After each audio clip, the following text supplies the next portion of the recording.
Seth Ornberg here with the John C. Hutchins Professor of Law at Case Western School of Law, Eric Chaffee, and also my good friend. We're here because the Classical Liberal Institute convened a conference on the moral philosophy of business law, and we managed to get you to come. Why is this a topic worth talking about?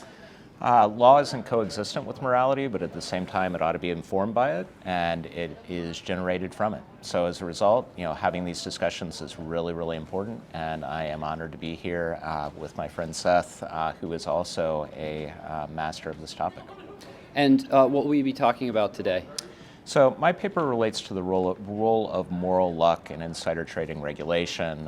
The idea is that there are certain circumstances where you just can be unlucky and end up being trapped in insider trading regulation. And I'd like to remedy that by making it more deception focused.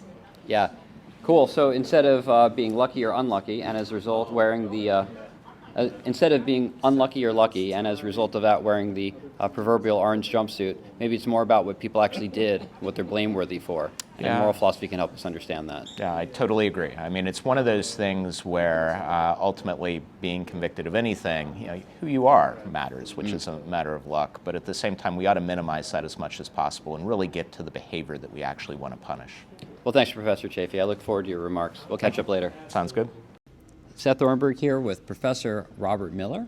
And Robert, you heard my paper and you were willing to offer some comments. I'd love to hear them and share them. So please tell me what you thought. Sure. So I have a couple of comments, but one is that you talk about how law can do good and not just prevent evil. And I think that's great, and I agree with it. But one of the things Aquinas says about that is that law isn't out to promote eudaimonia, it's out to promote the common good. All right, so in other words, not the whole human good, just part of it. And when you go on to talk about crowdfunding, I think it should get even more particular than that. I mean, I think the aim that you should be talking about with crowdfunding is we want a crowdfunding regulation that does for very small companies that would be the kind of companies that would look for funding in the crowdfunding market. You want a regulation that does for them what the venture capital community does for companies that are considerably further along the cycle. Yeah, right? They could scale. They could scale, and that is closer to the common good, right? We want getting funding for companies and the efficient allocation of capital is undoubtedly part of the common good. It's only a part of eudaimonia, but it's a more modest goal, like our paper on epistemic humility. It's a more modest goal, but a more attainable goal. Okay. Yeah. And it would seem though you're making, what I'm hearing is an important distinction between eudaimonia as an individual, as opposed, it's not something that society achieves. It's an individual virtue. Yes. And I haven't tried to collectivize. I've tried to make a collective phronesis argument. But since it's connected to to the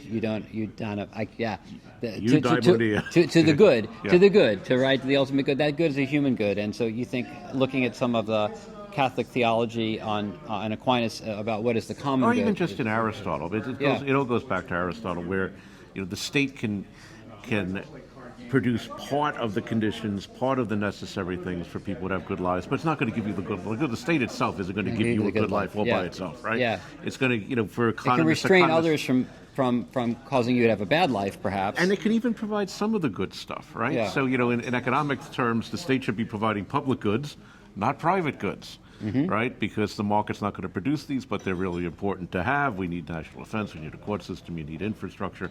And if the market isn't going to produce them, somebody else better, and you can do that through taxation, government, and so on. That's sort of like a limited part. It's not what the whole thing that Aristotle means, but it's one part where he's sort of obviously correct, right? The government can produce public goods, the private market usually can't. Yeah. All right, awesome. Right. Well, thank you for your comments. Thank you.